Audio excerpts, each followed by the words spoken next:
In the bustling heart of Tokyo, Yoshi finds himself in a dimly lit workshop owned by Mr. Tonoyama, a middle-aged man burdened with 30 unsold electric therapy devices. With the market flooded, Tonoyama's hopes of selling them individually seem slim. However, Yoshi sees an opportunity. He offers to buy all the units at a discounted price, knowing that selling them individually would take far too long. The deal is struck quickly. Yoshi takes all the devices off Tonoyama's hands. Back in his small, sparse apartment, Yoshi wastes no time. He photographs the devices and uploads them onto his e-commerce website, marking up the prices drastically. The items, now scarce and in high demand, sell out within an hour, netting Yoshi a profit of 100 times the original price. His business model is simple yet effective. Buy in bulk, create scarcity, and sell for a premium. By day, Yoshi works diligently at a factory. His strong work ethic catches the eye of his supervisor, Mr. Takimoto, who offers him a managerial position. But Yoshi's eyes are set on something bigger than factory life. He declines the offer, politely but firmly, knowing his path lies elsewhere. Takimoto is unable to change his mind, left only to hope that Yoshi might reconsider. After work, Yoshi stops by the ATM, his fingers quickly punching in the familiar numbers. The screen flickers to life, revealing a staggering 6 million yen in his account. The sales from the therapy devices the day before had paid off in a big way. At his small apartment, Yoshi finds Akiko, his girlfriend, lounging on the couch. He can't help but share the good news. The profits, he tells her, are enough to treat her to some new clothes, something extravagant, something she's always wanted. With the cash in hand, Yoshi feels bold enough to ask her to move in with him. But Akiko, with a sigh, declines. She glances around the cramped apartment, then shakes her head. It's just too small for her. The following day, on his day off, Yoshi meets his old school friend Muraoka at a cafe. Muraoka, full of excitement, tells Yoshi about his plans to launch his own online reselling business. What Muraoka doesn't know is that Yoshi's already ahead of him, running his own reselling operation on a much smaller scale. Muraoka, unaware of Yoshi's growing success, proposes they team up. A partnership, he suggests, with profits to be split. But Yoshi, confident in his solo efforts, turns him down without hesitation. He's already making more than enough on his own, no need to share the spoils. After meeting Muraoka, Yoshi heads back to his apartment, unaware of the danger lurking nearby. As he approaches the entrance to his building, he notices something unusual. An almost invisible wire set up across the path. It's clear someone meant to cause him harm, but Yoshi can't figure out who the culprit might be. He brushes off the unease, but the threat lingers in his mind. The following morning, Yoshi walks into the factory, his decision already made. He approaches Mr. Takimoto and announces he's quitting his job. Takimoto, shocked and confused, asks the reason. Yoshi explains that he's ready to move on, to start his own business and break free from the constraints of working under someone else. Takimoto, though surprised, can only nod in understanding, powerless to stop Yoshi from pursuing his dreams. Later that day, Yoshi tells Akiko that he's left the factory for good. He urges her to quit her waitressing job as well, wanting her to join him in focusing on his reselling business. With newfound confidence, Yoshi plans to buy a larger house, hoping the extra space will finally convince Akiko to move in with him. That night, as Akiko packed her belongings to move out, Yoshi was doing the same, preparing to start fresh in a new place. Just as he was about to finish, the lights flickered and the apartment plunged into darkness. The sudden power outage caught him off guard. Moments later, there was a knock at the door. It was Mr. Takimoto, his former boss, unexpectedly visiting. But Yoshi wasn't in the mood for a confrontation. He quietly ignored the knock, pretending not to be home. The next day, Yoshi and Akiko arrived at their new home, nestled deep in the mountains, far away from the noise of the city. This was their chance to begin again, a new life where Yoshi could fully focus on his reselling business. The isolation was exactly what they needed to build something bigger. Realizing he couldn't handle everything alone, Yoshi hired a local young man named Sano, who was looking for work. Moments later, Yoshi showed him the first product they'd be selling, a high-end branded bag. But as Yoshi knew all too well, it was a counterfeit. Still, he marked up the price, hoping to turn a large profit. The night passed in a blur as Yoshi spent hours uploading and listing products on his online store. When he finally woke up, eager to check how well the sales were going, he was glued to his screen, watching the numbers climb. But before he could celebrate, a loud crash shattered the quiet. The window in their room exploded as an old car engine flew through it, sending glass scattering across the floor. Yoshi leapt to his feet, heart racing, and rushed outside, hoping to catch the culprit. But by the time he got to the street, the person was gone, vanishing into the shadows without a trace. There was no sign of who had done it. The next morning, Yoshi went to the local police station to report the incident. The officer, a gruff man, didn't seem too concerned. Instead, he casually mentioned that the attack was likely the work of local youths who resented outsiders. But then, the officer shifted focus, mentioning rumors about Yoshi selling fake bags. The conversation took a sharp turn when the officer suggested a bribe, pay him, and he'd keep quiet about the counterfeit goods and prevent a search of Yoshi's house. Refusing to be extorted, Yoshi left the station, frustrated but resolute. He decided it was time to move the bags to a safer location. Arriving at a storage facility in the city, Yoshi was caught off guard when he ran into Morioka. Upon seeing the bags being moved, Morioka finally understood why Yoshi had turned down his offer to collaborate. The disappointment was clear in his eyes, as if Yoshi's decision to work alone had created a rift between them. Back at home, Yoshi was surprised to find Sano waiting for him. The young man had tracked down the culprit from the previous night's incident on his own, without being asked. It was a gesture of loyalty, his way of thanking Yoshi for the bomb and the chance to work together. Yoshi couldn't help but appreciate the effort, though the situation still nagged at him. Then Yoshi caught wind of an action figure that was gaining massive attention online. It was quickly becoming a hot commodity, and demand was spiking. Without hesitation, Yoshi rushed to the store selling them, buying up every last one in stock. His plan was simple. Once the figure was sold out, he'd resell it at a much higher price, taking advantage of the scarcity. Returning to Yoshi's home, something wasn't right. Sano was on Yoshi's computer, something Yoshi had specifically told him not to do. Curiosity piqued, Sano had checked the screen and found a series of angry comments flooding in from customers. They were complaining about the branded bags they'd purchased from his store, only to realize they were fake. One comment included a link to a group that had formed for people who felt scammed. Not long after, Sano approached Akiko, who was packing her things, preparing to leave. Akiko, her expression cold and distant, confessed that she couldn't stand the isolation any longer. She missed the amenities of the city, salons, cafes, the buzz of entertainment. In that moment, Yoshi's suspicions were confirmed. Akiko had never truly loved him. She was just waiting for her desires to be met, and when they weren't, she was ready to walk away. Soon after Akiko left, Yoshi returned home, his mind already bracing for the news. Sano wasted no time in filling him in on her departure and the reasons behind it. Yoshi, however, wasn't shocked. He had expected this. Deep down, he knew Akiko would be back eventually.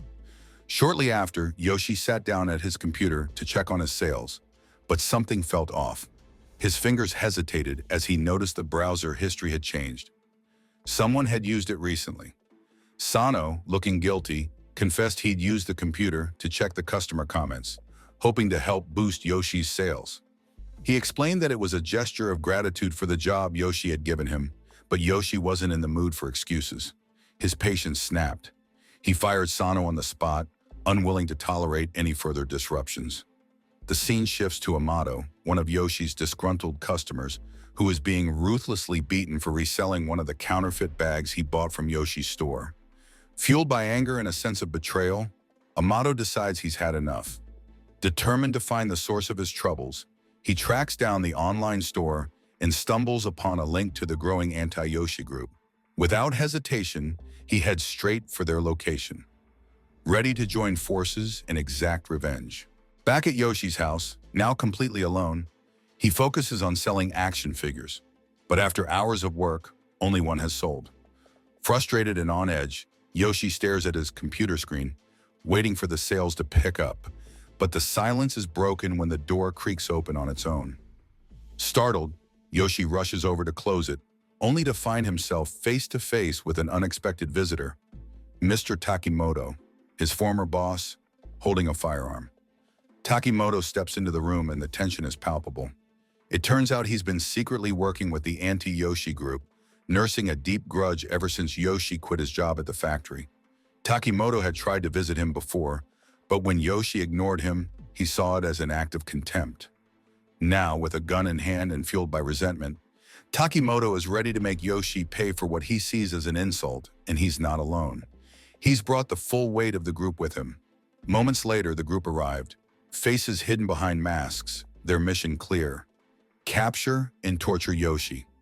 Among them was Amato, his identity concealed, his anger evident. As they prepared to execute their plan, a sudden noise from the kitchen, the hum of the coffee machine, gave Yoshi the briefest of chances to escape. In a flash, he bolted, racing into the forest, his heart pounding as he ran deeper into the trees. Eventually, he stumbled upon a remote cabin, its solitude offering the perfect hiding place. He slipped inside, hoping to stay hidden, but soon Takimoto and the rest of the group appeared, determined to capture him at any cost. The cabin's owner, a seasoned hunter, emerged from within, confronting the group with authority. But Takimoto's response was swift and violent. He threatened the hunter with no hesitation, revealing the depths of his twisted nature. The calm facade was gone, replaced by a psychotic willingness to do anything to get to Yoshi. Seizing the opportunity in the chaos, Yoshi managed to escape once again.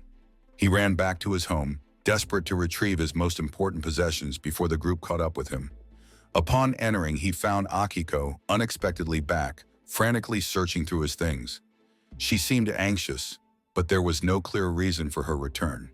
Seeing Yoshi, she immediately urged him to leave, handing him only the essentials, his hard drive with all his business accounts and the bank book containing his money. As Yoshi rushed out of the house, he unexpectedly ran into Muraoka. To his shock, Muraoka revealed himself to be a member of the anti-Yoshi group. The betrayal cut deep. Muraoka, still angry over Yoshi's refusal to partner in business, had joined the others in seeking revenge.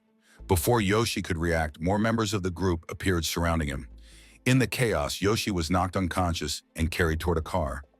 Through it all, Akiko remained oddly silent, her expression unreadable, offering neither concern nor surprise.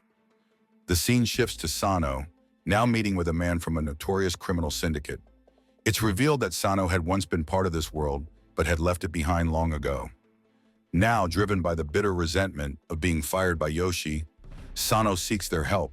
He asks for a weapon, a tool to exact revenge, his need for retribution growing stronger by the minute. When Sano arrives at the mountain house, he finds it empty, the silence of the place unsettling. But with the tracking device provided by the syndicate, he quickly discovers Yoshi's location. Without hesitation, Sano heads straight for him, ready to bring an end to the betrayal that has festered inside him. On the other hand, Yoshi was dragged through the cold, deserted factory, his wrists bound tightly. His mind raced as he was pushed into the center of the room, the cold steel of the place amplifying the sense of dread. At that moment, the group had assembled, 6 of them in total, each one with a motive. Amato, still furious, stood among them, along with Mr. Takimoto, Muraoka, and others. Even Mr. Tonoyama, the therapy device assembler, had joined the group, his anger palpable. Yoshi had exploited his desperate situation, buying the devices for a fraction of their worth and reselling them at obscene prices. Now Yoshi was about to pay the price for his greed. As Takimoto and the others unloaded their torture tools from the car, the tension thickened. But just as things were about to take a darker turn, a surprising figure appeared. Akiko, Yoshi's ex-girlfriend, quietly slipping into view. She had followed them, unnoticed, and now stood before Yoshi. Her eyes held a determination Yoshi had never seen before. She promised him that she would save him, urging him to hang on just a little longer. Before the group could carry out their plans, the sharp sound of a gunshot echoed through the factory. Sano had arrived. His expression was cold, unreadable as he stepped into the chaos. Without hesitation, he aimed and shot one of the group members who was standing guard outside. The sudden violence threw the group into disarray. Takimoto and the others scattered, confusion and fear gripping them as they scrambled to understand what was happening. Meanwhile, Yoshi was left in the custody of Yamatatsu, one of the group members who had been burned by the fake bags he'd bought from Yoshi's store. Yamatatsu, seething with anger and regret, ranted about his losses, blaming Yoshi for the money he'd lost. The room was thick with tension, his frustration palpable. Suddenly, a figure emerged from the shadows. Sano. He moved with lethal precision, swiftly taking down Yamatatsu before the man even had a chance to react. As Yamatatsu collapsed to the ground, Sano stepped forward and cut Yoshi free, handing him a gun. Without hesitation, Sano looked Yoshi in the eyes and explained that he owed him a debt for the job he had been given.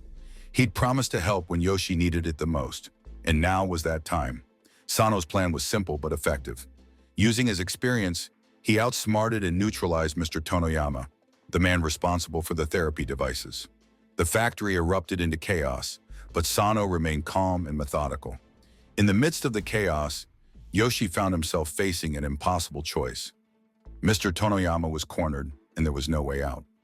Yoshi, heart racing, realized that if he didn't act now, he wouldn't survive.